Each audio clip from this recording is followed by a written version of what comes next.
Class को first chapter real number chapter जो है वो देखो यहाँ क्वेश्चन सॉल्व करने के लिए आपको संख्या आवारम जानना, ठीक है, वो बहुत जरूरी है क्योंकि अगर यहाँ पर रिसेप्ट जो है प्रश्नावली सवालों के लिए अपन ने रिसेप्ट को डेढ़ वो पढ़ लेना तो प्रश्नावली में क्या रहेगी अपन आसानी रहेगी। तो देखो काल्पनिक संख्या देख लो पहले अपन काल्पनिक संख्या क्या है, अंडर रूट आ जाए और अंडर रूट के अंदर माइनस को निशान आ जाए, अंडर रूट आ जाए और अंडर रूट के अंदर माइनस को निशान आ जाए तो यह कौन सी संख्या बन जाएगी, काल्पनिक संख्या। और इन क्या लिख रिप्रेजेंट कर सकता अपन इमेजिंग नंबर, क्या हम रिपोर्ट कर सकता अपन इमेजिंग नंबर आयोटम, ठीक है। अब अपना काम ये नहीं 11th 12th की बात है, ठीक है। अब देखो आपने चाहिए आपने कौन सी है वास्तविक संख्या रियल नंबर एन देखो आप देखो रियल नंबर में सारणों पे लिखे लिखा हुआ प्राकृत संख्या, कौन सी संख्या लिखा हुआ प्राकृत संख्या, क्या स्टार्ट होगी 1 2 3 4 5 चलती रहेगी अनंत तक चलती रहेगी, ठीक है। दूसरी क्या अपनी पूर्ण संख्या, दूसरी क्या है पूर्ण संख्या देखो कौन सी होगी, 0 स्टार्ट होगी 0 1 2 3 4 5 आगे अनंत तक चलती रहेगी, ठीक है। 3 नंबर जो है अपनी वह है पूर्णांक संख्या, कौन सी संख्या पूर्णांक संख्या। पूर्णांक संख्या हमेशा माइनस में भी चलेगी, ठीक है, हमेशा क्या चलेगी माइनस में भी और फिर वापिस से प्लस में भी स्टार्ट हो जाएगी, चलती रहेगी, उर्ली साइड में भी चलती रहेगी परली साइड में भी चलती रहेगी, यानी माइनस का भी चलती रहेगी अनंत तक और प्लस का भी चलती रहेगी अनंत तक। अभी बात देखो चौथी कौन सी है परिमेय संख्या, कौन सी संख्या है परिमेय संख्या। परिमेय संख्या कौन सी होगी देखो जगह आप p बटा q के रूप में लिख सकते हैं, p बटा q के रूप में लिख लिया और एक सारा कंडीशन भी है देखो q नॉट इक्वल टू 0 होना चाहिए, q को मान कभी भी 0 नहीं होना चाहिए, क्यों अगर से q को मान 0 कर देगा तो p बटा 0 यानी यह संख्या क्या बन जाएगी अनंत बन जाएगी फिर यार, ठीक है, इनमें कोई हल नहीं है। फिर बाद में देखो p और q का HCF हमेशा कितना होना चाहिए 1 होना चाहिए, यदि वाक्य होगी फिर मैं संख्या मानी जाएगी, ये सारी कंडीशन अलाउड होनी चाहिए। उदाहरण के लिए देखो 1/3 p बटा q के रूप में तो है, अब 1 और 3 को HCF कितना होगा 1 आओगे तो यह परिमेय संख्या है 2/3 ले लो, देखो 2/6 ले लो, सॉरी 2/6 ले लो या 2/4 ले लो, सही लगा, ठीक है 2/6 ले लीजिए। अब देखो अगर मैं एक देखो 2 और 6 में HCF कितना होगा 2 आओगे ना कि 1 आवाज तो पर में लेकिन उरे क्या है 2 तो यह परिमेय संख्या कोनी इन काटवाड़ इधर से क्रम पाते हैं या देखो 2/6 तो 2 1 2 2 दिया 6 अब बढ़िया परिमेय संख्या क्यों अब HCF क्यों जो 1 हो जाएगा, ठीक है। फिर बाद में देखो 5 नंबर है अपरिमेय संख्या, अपरिमेय संख्या। अपरिमेय संख्या कौन सी होंगी जितनी भी है भाज्य संख्या है वहां पर रूट लगाता जाओ, जितनी भी है भाज्य संख्या है वहां पर है रूट लगाता जाओ, ये सारी चलती रहेंगे अनंत, ये सारी की हो जाएंगी अभाज्य संख्या हो जाएंगी। अब देखो पढ़ाना अपन यूक्लिड विभाजन परिमेय का बारे में, ठीक है। आप खड़वाई है आप तो देखो बिना एन पढ़ लिया है 6ठी क्लास या 5वीं क्लास में, लेकिन अब इनको संक्षिप्त रूप दे दियो ट्यूशन हम अपन इनको इस्तेमाल कराना। तो देखो 5वीं छठी में क्या पढ़ी थे जी 20 पर भाग लगाना अपन है 3 गुण, तो 3 छिक्का 18 और 20 में 18 गया 2, ठीक है।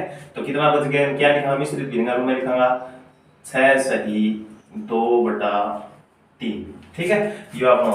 अब देखो हटो एक चीज और लिख लिया मैं ऊपर a greater than b, a को मान b हमेशा क्या रखो बटो रखो, तो देखो हटा सामने बड़ा मान किया है 20 तो ये वो आप क्या हो जाएगा a हो गया, ठीक है। फिर देखो आप b को मान कितना रखो b हमेशा m के रखो छोटो के 3, अच्छा q आप क्या है 6 प्लस r से इसको कितना है 2, तो 20 3 छिक्का 18 प्लस 2 बराबर क्या जाएगा 20 आ जाएगा, तो देखो 20 बराबर 20।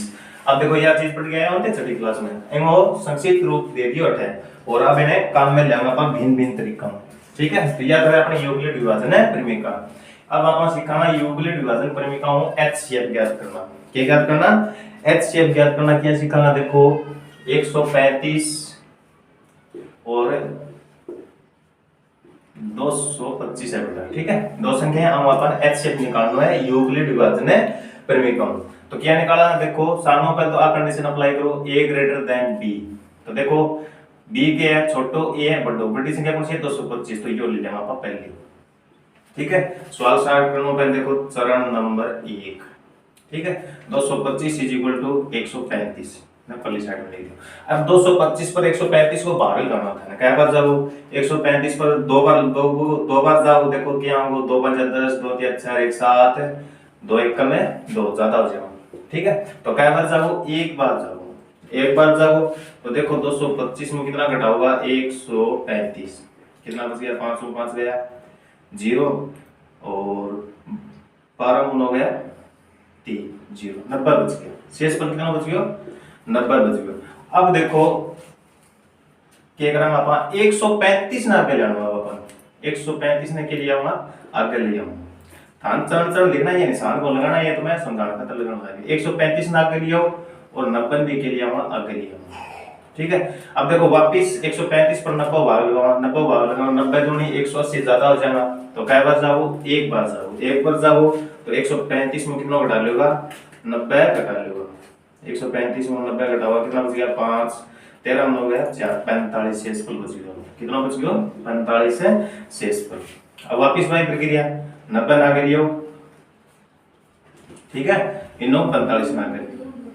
ठीक है, 45 ना के ले आवा, देखो भाग दो 45 दूनी कितना हो जाए 90, 45 दूनी कितना हो गया 90, शेषफल कितना बच गया 0, जठाई शेषफल 0 हो जाए, जड़ाई शेषफल क्या है वो 0 अंता ही जको भाग दिए वो आपनो क्या है वो एचसीएफ शेषफल 0 कद आयो जब आप 45 में भाग दिए, यानी शेषफल 0 आ गयो 0 अंता ही देखो का भाग क्या दियो 45 में, तो एचसीएफ कितना आ जाओ अपनो 45 एचसीएफ है अपनो आ जाओ, ये अपनो आंसर है। ठीक है, अब देखो दूसरी संख्या आपने 196 38220 या कंडीशन तो अप्लाई करो। देखो ए को मान क्यों होना चाहिए 38000 है जो को बड़ा हो 220 इज इक्वल टू 196। अब ये कैलकुलेशन बड़ी है भाई। ठीक है, मैं तो निकाल के देख लियो, अब थे निकालोगा तो 196 ने क्या गुणा करोगा जदे पर भाग जाओ 195 क्या गुणा करो जदे 195, शेषफल कितना बचेगा 0 बचेगा, देख लियो थे कैलकुलेटर करके या गुणा करके। ठीक है, अब देखो लास्ट बार देखो 0 आ गया नहीं, लास्ट बार भाग के में दियो तो 0 आयो 196, तो एचसीएफ कितना आ जाएगा 196 में आपने क्या आ जाएगा एचसीएफ आ जाएगा। ठीक है, ये आपका आंसर हो जाएगा।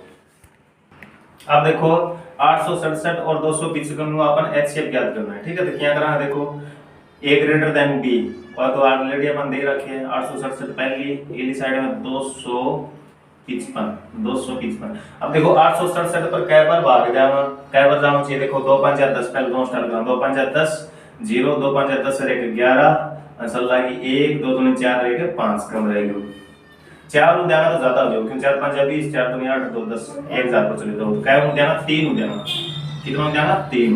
अब देखो 3 नु भाग देना और 867 को बेने घटा देना 3 5 15 3 5 15 रे के 16 3 2 6 रे के 7 7 में 5 गया 2 6 में 6 गया 0 8 में 7 गया 2 102 आपनो क्या आ गयो शेषफल, कितना आ गया 102 आपनो क्या आ जाएगा शेषफल आ जाएगा।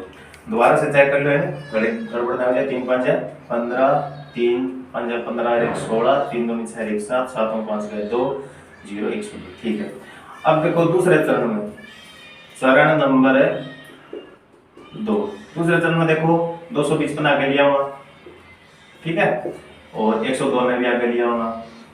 अब देखो 102 को भाग लगाना 2 पर लगाना 2 दूनी 4 फिर 2 0 0 2 1 2 3 ज्यादा हो जाओ कौन जाओ 2 ही जाओगे। ठीक है, 2 जाओ देखो 255 में घटा देना वहां देखो गुणा करियो 102 ने 2 गुणा करो 2 दूनी 4 0 2 1 2 कितना बच गया 5 में 4 दे 1 5 का 5 0 51 बच गया अपना शेषफल कितना बच गया 51। अब देखो वापस वही प्रक्रिया चरण नंबर 3 यह लगाना लागू होगी, यह लगाओगा तो एग्जामिनर नोटिस करेगा उस क्वेश्चन पर। ठीक है, और नंबर बढ़िया लेना आसान हो जाएंगे 51 बराबर। ठीक है, अरे 51 नहीं 102 लगाओगे 102 आगे लिए 51 हो रही है। ठीक है, अब 51 को भाग लगाओ 102 पर 51 दूनी कितना हो रहा है 102 है, ठीक है। शेषफल की नॉन जीरो जीरो जीरो आता है, जो हम भाग लगाए वो आपने किया जो एचसीएफ, यानी जिसकी संख्या में भाग लगाते हैं जीरो आ गयो वो ही आपने किया वो एचसीएफ। तो आपने एचसीएफ कितना आ गयो 51 आपनो एचसीएफ आ गयो।